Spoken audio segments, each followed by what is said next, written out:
Today on TimesCast, the American Embassy in Cairo is protecting at least 2 Americans from potential arrest by Egyptian authorities. Nate Silver projects a Mitt Romney win in Florida's primary, but foresees a long road ahead to the nomination. And we preview a release of recordings from the vast archive of folklorist Alan Lomax. When the train come along, Lord, when the train come along, Lord. Today, the American Embassy here has decided to give shelter to at least 2 Americans for fear that they may be arrested by the Egyptian authorities. These are Americans who work for a pair of non-governmental organizations, the National Democratic Institute and the International Republican Institute. They've been under investigation by the Egyptians for some time into allegations that they have been funneling American money to groups here which some Egyptians in the government believe have been financing unrest in the streets. In December, the Egyptian authorities raided and closed their offices. Last week, we learned that the Egyptians had imposed a travel ban, stopping at least 6 people who work for the 2 groups from leaving the country. Some of those people have now decided to take refuge in the embassy. This chain of events marks a new low in relations between Washington and Cairo.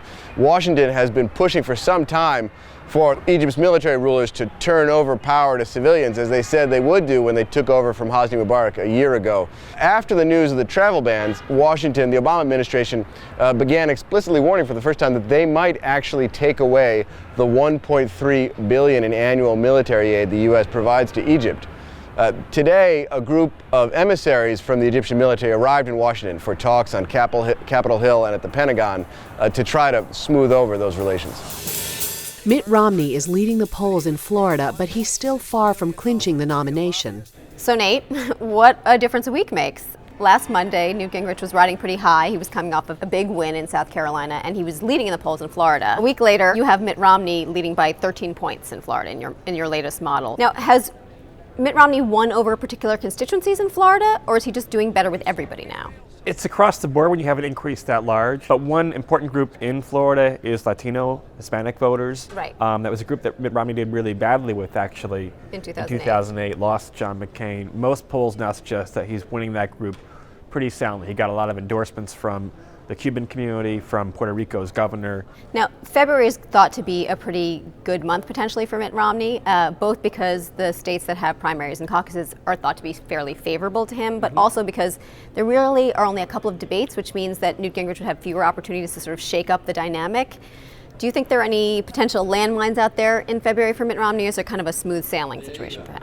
I think the danger to Romney is that you have 6 states, probably each one of which he might be a favorite in, but they all present different challenges. In the caucus states, for example, you have Ron Paul campaigning hard in a couple of them, especially Maine and Colorado, states that historically gave Ross Perot a lot of their vote. They're friendly to unorthodox candidates. Now, no one knows for sure how it's going to play out. Romney, I think, won all those caucus states in 2008, and he has a good organization, but his voters are reliable but not enthusiastic, where the Ron Paul people might be kind of the opposite of that. So there's some risk. And it's tough to run the table, right? It's tough to go 6 for 6 in states. It's tough, and we'll really see if Republicans are coming around. They have their first chance, I suppose, after New Hampshire, where the chance to say, okay, we're going to make this easy on ourselves and default to Romney, right? In South Carolina, and they didn't. But so far in this race, it seems like whenever someone rises, whenever you think, oh, this was really happening, right? Romney's really got this cinched, or Gingrich, he's really, on a roll, is when the momentum reverses. So we'll see if that continues on to the future. But you're right, without having major national contests, we will be watching the main caucus results, but most people won't be. It's going to be more of a month off for most voters who might need one after all the intensity we've had in January.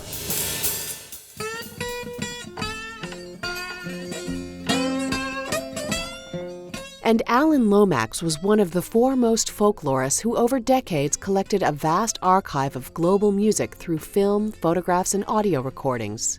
Now, a decade after his death at 87, the global Jukebox record label is releasing 16 field recordings from different stages of Lomax's career. Here's a preview.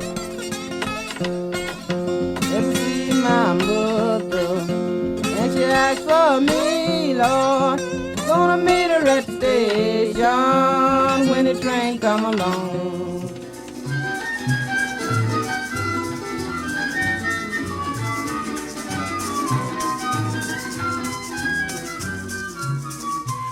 La di da da la ba ba dam la di la di do la da dam la di da di do lo dam ba ba dam la di da la la la la.